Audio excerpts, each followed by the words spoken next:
Thank you. Yes, I'm Mary Garcia. Could you tell me what all these new wells are going to be used for? You know me? Yeah. I mean, basically, Mary, they're supplying water to our community because right now, since December 31st or January 1, we have not pulled any water out of Lake McClure to supply to the community. So these wells are being used to supply water to the customers. You're getting water when you turn on your tap. They're coming from the wells. Is that what you're? And we were asked to stop using the lake on the 31st of December. We were told not to. Yeah. Ordered not to. Orders Yeah, not to. but I got an email stating that these new wells were going to be used for new developments. That didn't come from us. Huh? That didn't come from us. Yeah. Well, I don't know. You know, the one thing is that there is a new development and they come to this district and they want water, want us to supply water. They're going to pay, if we cannot supply water, they'll pay for everything, the development of the wells, the distribution system and everything else.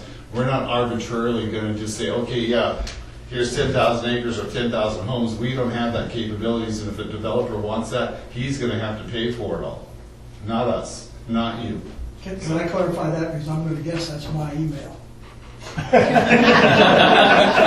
are you lying? Stirring it up, Wes. Very, very quickly. What I said was that we've got all these grants based on emergency.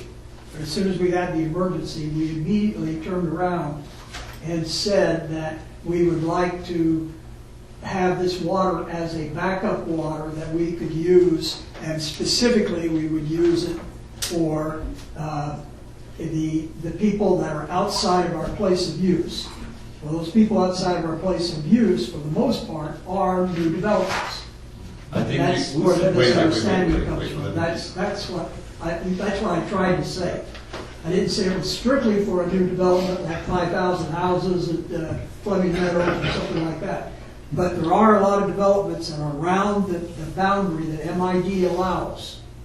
And every one of those has got a little pipe going into it, one pipe. But if you want to subdivide those, that is a development. And you got one little pipe going in there. Okay? So it can, and we apparently have decided, instead of just being an emergency, we wanted to open that up so we could use it for such purposes, or it could lead to such purposes. That's what I was trying to say. All right.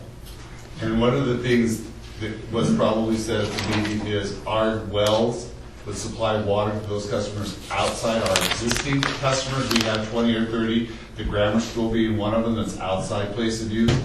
If the existing well we have on Ranchita goes out, these wells could supplement water to those customers, not really the development of more customers outside. They have to go through a very lengthy and legal process to be able to tap into water here, and we have to authorize it. And that's not what we're saying in any fashion, manner, or form. And if I could comment, those wells were drilled for emergency purposes for the drought. And, you know, if we anticipate, which, by the way, they're anticipating another dry year. So we may be going using those wells a little longer than we if there's water there. Yeah, we've got to, it's something we want to be very careful about. We're going to monitor when those wells go off and we start to use the surface water in the lake. We're going to want to see how fast things recover and whether it recovers back to where it originally started when we started using them. Let's keep in mind, too, we've talked a lot about financials here today, that we got grants for $1.6 million. And the district, as I'm around, I'll spend, say, $400,000 of your money for these 3 wells. If we had purchased the water and had it trucked in at that rate that we use it, I say we because all of you take showers and flush your toilets, we would be up to about $6 million this year. So our annual budget would have been consumed in 1 month, or in the 4 months we would have consumed every bit of money that we would have collected in the 1 year in the first 4 months of this year. So the wells are cost effective for you. That's the that's your opinion. Well, you know, That's your opinion. You don't know what this community could have done if it ever got that dire strait, that we could have survived without dumping millions of dollars into ground wells that I'd see you're still using them now, but I think that a lot of that is a dog and pony show. Thank you. Thank you. Let's put this on the This is done. agenda. I'm going to do a report on it, but I think it may need to be an agendized topic just so that we can clarify. In case there's information running around out there that Yes, sir. needs to be clarified. To Laramie County will provide you with a tank and 50 gallons a day per person, free of charge. In Mariposa County right now, they're closed. There's a lot of people, at least I know about 25 or 30 people who lost their homeowners insurance because of this water situation. Because they're on their own private well, Victor? No, because they're in the area. Interesting. And one biggest concern is fire department. Sideline on that. Okay, hold on. Marla? Yes, Mariposa County has a water program also. If you have your own private well, the water is free. You lease your tank, you put it in, and it's absolutely free, the water. I was going to support Victor. I just paid 24%, 22 or 24% more for my homeowners, and the broker said that she had 22 rejections on her desk for this area out here. Thank you. Okay. Oh, that concludes on the... Well, no, wait, I had a question. Okay, go ahead. You were talking about earlier, Mr. Kampa, that these things happen over and over and over, and I believe you said they were eventually addressed when they come up. If everybody looks on page 5, I see the outside MID POU report is back, which is good. But if you look down at lines 29 and 30, there, you'll see some asterisks by Kenner and Stone. That was identified. There was a line running through the director that isn't here today, his ranch from Granite Springs, and feeds 2 other cattle ranches or horse ranches outside the place of use through that line.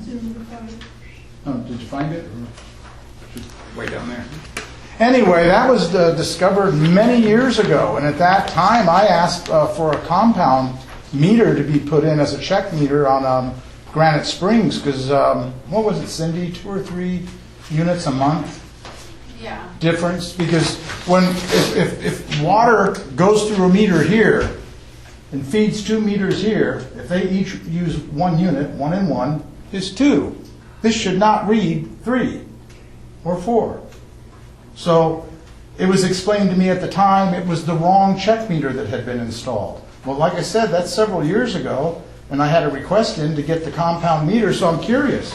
Has the compound meter been put in to rectify that? Has the compound meter been installed to rectify that discrepancy? I remember that item being on the agenda. I can't answer your specific question about the compound meter, but I know that the customers, one of the customers that you mentioned here on this report is here, and I want to be very careful as far as talking about people that are not here. I think that's unfair. It doesn't change your water use. Let me finish. And we looked at the consumptions based on the issues that were raised, and based on their bill, the 2 individual bills, and the compound, it did match, because there was, it did match at that time, I remember, because there was questions. You had received some information that there was a discrepancy, and once it was investigated further, it was answered that no, everything was on the up and up at that time, and there was no water losses, there was no theft or anything for those 2. No, that was all done on the assumption that the check meter in place was not operating correctly. But if you remember, and that's been... No, but it's a simple equation. If a line is being pulled off from a main and serving 2 other ranches, it needs to have something here to show what water is going out across a ranch that, my understanding, doesn't even have a CSD easement on it. So you've got water that's going out there, you have no idea where it's going, except for where it ends up at 2 other ranches. I can't answer your question at the compound meter, but I'll tell you what, we'll take it into consideration and we can look into it. I mean, Yeah, because this is something that's, many years old. So, Peter, if you would please note, we need to look back in to see if that compound meter, I think with Cindy's knowledge and insight on it, for these two, there was one meter serving the two parcels, and then they split it up, so. I don't remember it specifically what happened, but I'm thinking that what we did was put a meter at this end so that we can calculate. And I can't remember who was GM at that time, but they were talking the compound meter was really expensive to buy. Does that sound correct? Yeah, I think it was timing. I think that's part of why it didn't move forward. I think, we can look, as it's basically a service line, we could put another meter in the service line and see. Okay, thank you. Okay. The place they used, got one customer that used over 21% of it, and they didn't use any for months and months and months. So who's water? Which Why are they using so much water? You know. Which are you looking at? I'm looking at page 5, the outside use. Suddenly out of nowhere, this water use is 50, which is over 21% of the total. I would need to check on that, but I believe a cow stepped on their water line and broke it. Oh, But well, that'll do it. I can check for you and report back to you. Well, 0 to 50 is a big That's where jump. somewhere our leakage went. Yeah. No, they're paying for it. Oh, okay. Okay. Yeah, that's right. All right, with no other further questions, we'll keep moving on to the next item. I have a question. You plan to put a bid to the outside contractor, correct? It was suggested, Victor, that was my suggestion. If you're referencing the service line, so if our team cannot get to, I'm going to say replace the service lines, if we had a competitive contractor in place that we could call in on an as-needed basis, that was my suggestion. Who will decide Well, which contractor to accept? Well, Pete's going to have to go out and get bids for this because we're going to go through the competitive bid process. Yeah, but who's going to just make a decision? Well, I'm sure that it depends on the price. He'll bring it here to the board, and the board will review it. Will the board make the decision? Hang on, we're way off the agenda. That'll be an agenda item, and it'll be all of that whole process. Well, it better be an agenda item. It'll be. Well, yeah, Victor, I'm just suggesting that we move forward. I'm not saying we're going to decide. The decision is not made by any manner. I'm just suggesting that we look at that so we can be in a very proactive position to service this district and the community. That's what I'm suggesting. Pete will take the ball and run with it and come back to us at another time. Yeah, the process will be on the agenda. The process is in place. All I'm suggesting is we activate it and move forward. Yeah. Yes. Okay. Well, we're moving right along. We got agenda item number 4.